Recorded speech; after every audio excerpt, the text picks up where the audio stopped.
Praise be Jesus Christ. I'm hoping all of you can join in our school of reading. Once a month, we read a good Catholic book together. We started with Our Lady of Kibeho for the month of May, written by Immaculée. This book is on apparitions of the Blessed Virgin Mary that were approved by the Church, and that happened just recently.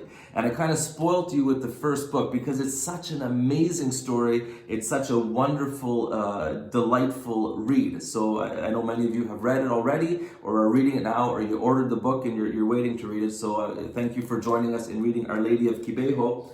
We want to read a different type of Christian literature each month.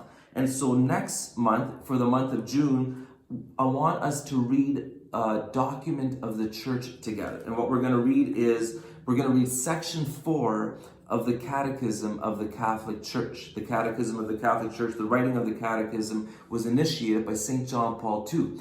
And part 4 of the Catechism is on Christian prayer.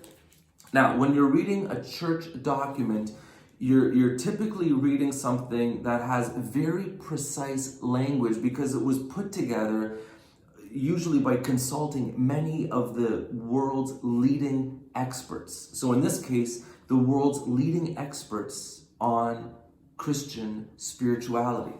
And so they choose their language very carefully. The language is technical, but it's a nice read. When the Catechism came out, a lot of people were commenting. They were saying, Section 4 on prayer is a beautiful read, and you can read it during your prayer time. You can do Lectio Divina with it.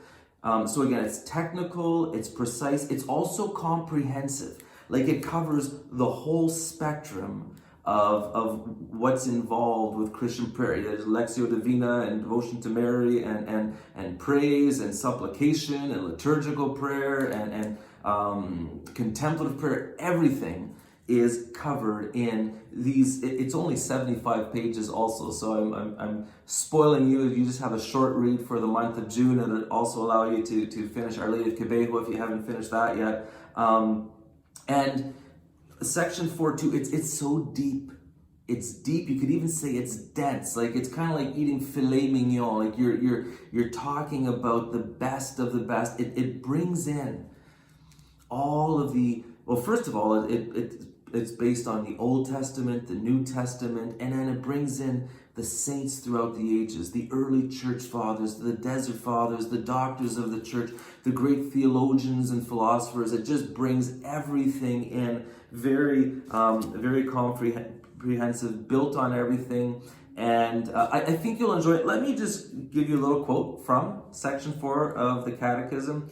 It says, "Prayer is a battle. The spiritual battle of the Christian's new life is inseparable from the battle of prayer." And then one of my favorite quotes, I came across this as a teenager. It really touched me, from St. Alphonsus de Liguori. "Those who pray are certainly saved. Those who do not pray are certainly damned." And then I want to end with a quote from John 4. Jesus said to the woman, the Samaritan woman at the well, "If you knew the gift of God and who is saying to you, 'Give me a drink,' you would have asked him, and he would have given you living water." Viva Cristo Rey.